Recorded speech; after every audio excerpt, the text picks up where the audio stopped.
Good evening friends. स्वागत है हमारे यूट्यूब चैनल बीपीएससी बूस्टर पे।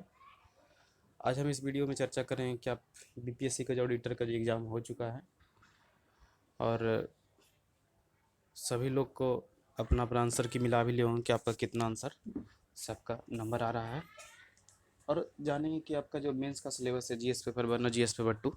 तो इस वीडियो में लेके आया हूँ कि जीएस पेपर 1 का जो आपका पूरा डिटेल सिलेबस क्या होगा और आप किन स्रोतों से आप इस जीएस पेपर फर्स्ट को आप खुद से आप तैयार कर सकते हैं। ठीक है, और जानेंगे कि एक अनुमानित के एक प्रिडिक्शन के आधार पे कि आपका प्री का रिजल्ट कब तक आ सकता है और आपका मेंस का एग्ज़ाम कब तक हो सकता है। ठीक है, और आपका जो प्री का एग्ज़ाम दे उसमें सेफ स्कोर क्या रह सकता है, इन सारी चीज़ों पर मैं वीडियो में चर्चा करूँगा।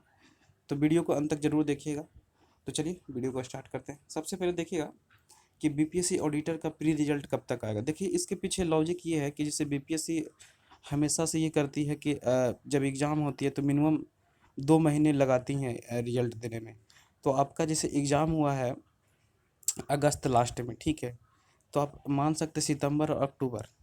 तो चूँकि अगर एग्ज़ाम का रिजल्ट आ सकता था लेकिन बीच में क्या है कि आपका पंचायत इलेक्शन भी है, उस कारण क्या है कि बीपीएससी थोड़ा सा डिले कर सकती है और आपका जो इसका जो रिजल्ट है आपका नवंबर लास्ट या दिसंबर तक श्योर है कि आपका दे सकती है। ठीक है, इसके बाद अगर बात करें इसका मेंस कब तक होगा, तो मेंस के लिए हमेशा देखते हैं कि बीपीएससी 100 दिनों का टाइम देती है। ठीक है, तो आप मान के चलिए कि आपका एग्ज़ाम जो होगा मार्च लास्ट या आपका अप्रैल में पूरी होने की संभावना है।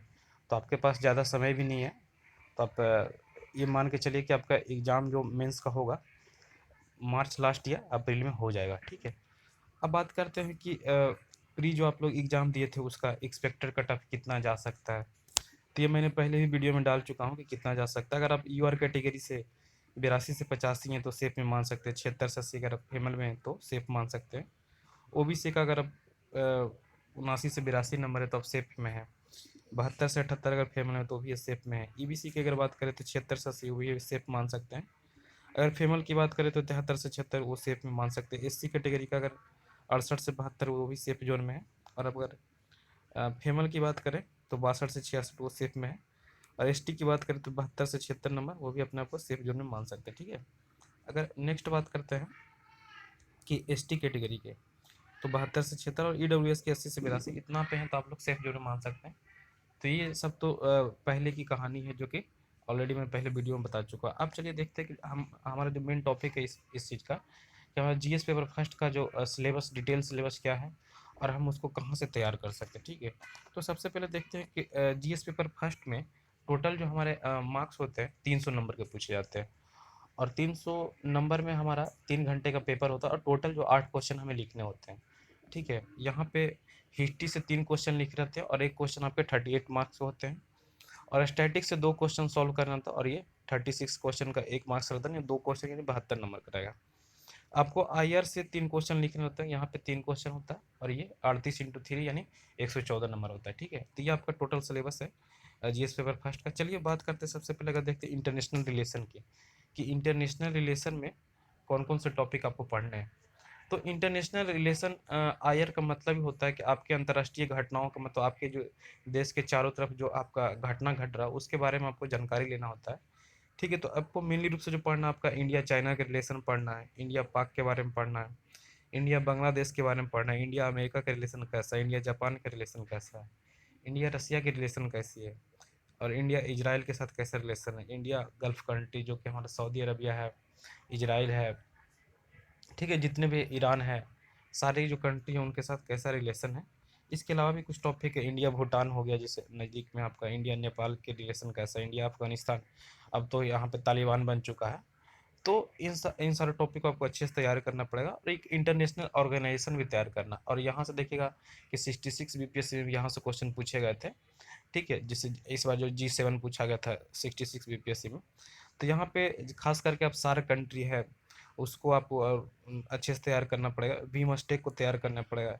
एशियान कंट्री के बारे में आपको पढ़ना होगा ठीक से। G4 G7 G20 ये सारे जो टॉपिक्स आपको तमाम टॉपिक है आपको अच्छे से तैयार करना पड़ेगा। क्वाड है, क्वाड में आपको पता होगा भारत ऑस्ट्रेलिया जापान और कौन सा है, 4 कंट्री हैं, एक जापान है। ठीक है, ये चारों कंट्री को मिला के एक क्वाड देश बनाया गया है जो कि चाइना को काउंटर करने का काम करती है। तो ये सारे जो टॉपिक है आपको डिटेल में आपको करना पड़ा। इसके अलावा अगर स्कीम जो है जैसे कि स्वामित्व योजना बहुत चर्चा में आ रहा है, तो ये सब आपको जो टॉपिक है आपको अच्छे से तैयार करना होगा, ठीक है। अगर इसकी सोर्स की बात करें आप इस सोर्स कहाँ से आप तैयार कर सकते हैं, तो सबसे अच्छा सोर्स तो देखिएगा प्रीवियस ईयर क्वेश्चन का आप जरूर एनालिसिस करिए कि आपका प्रीवियस ईयर में कैसा क्वेश्चन पूछा गया है। आप न्यूज़पेपर को जरूर प्रीफर करें। अगर आप हिंदी मीडियम का हैं तो दैनिक जागरण जरूर पढ़ें। अगर आप इंग्लिश मीडियम का हैं तो द हिंदू को फॉलो कर सकते हैं आप।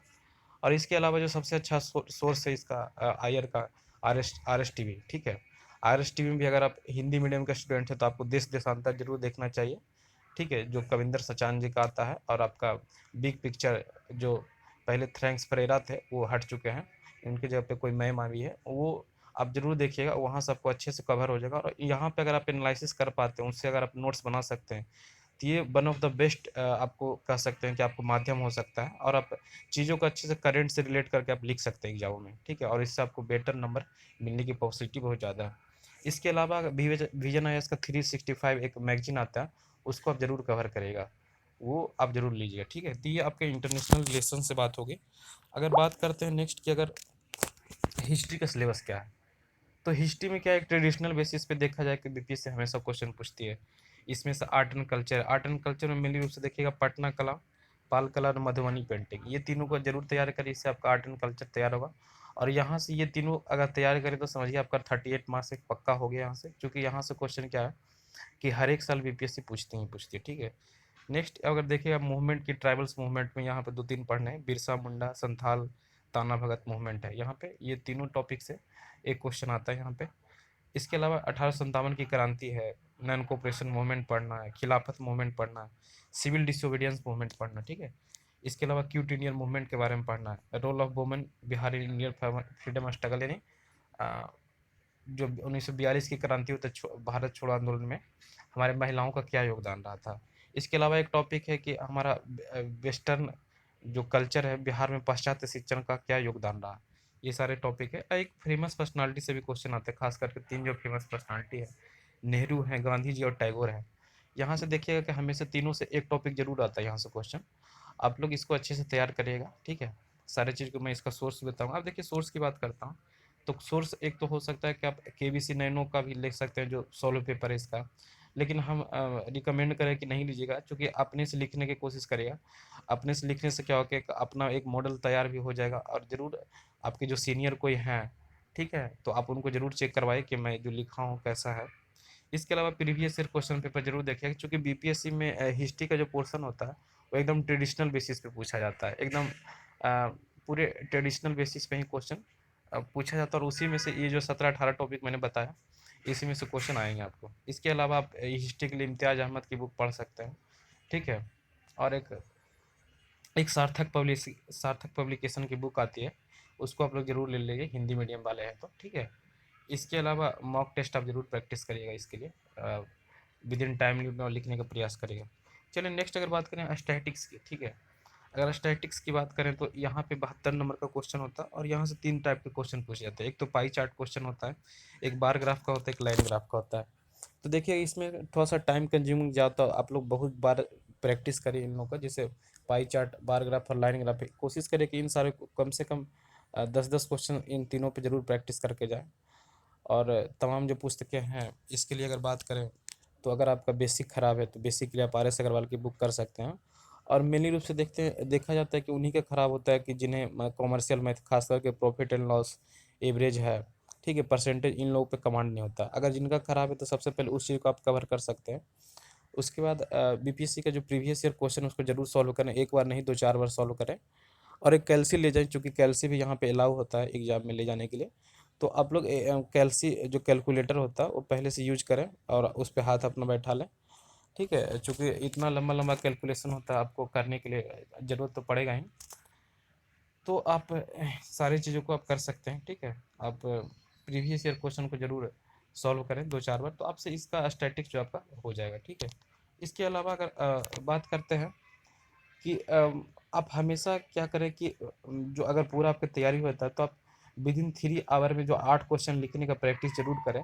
और कम से कम एक क्वेश्चन को आप 3 से 4 बार जरूर लिखें, क्योंकि एग्जाम में क्या है कि जब तक आप प्रैक्टिस करके नहीं जाएंगे तो आपका वहाँ पे जो लिखने का जो कैपेसिटी वो घट जाएगा। और हमेशा लिखिएगा तो आप हमेशा आप कह सकते हैं कि लाइन ये चार्ट ज़रूर बनाइए, ग्राफ ज़रूर बनाइए, जहाँ पर डायग्राम बनाने की ज़रूरत है तो वहाँ पे ज़रूर यूज़ करिए। आप कहानी की तरह ना लिखिए, कहानी की तरह लिखने से क्या होता है कि आपका थोड़ा-सा नंबर रिड्यूस हो सकता है। ठीक है फ्रेंड्स, अगर मेरा वीडियो अच्छा लगे तो प्लीज़ लाइक करें, सब्सक्राइब करें और दोस्तों की शेयर करें। और वीडियो देखने के लिए आप लोग का बहुत-बहुत धन्यवाद। Thank you.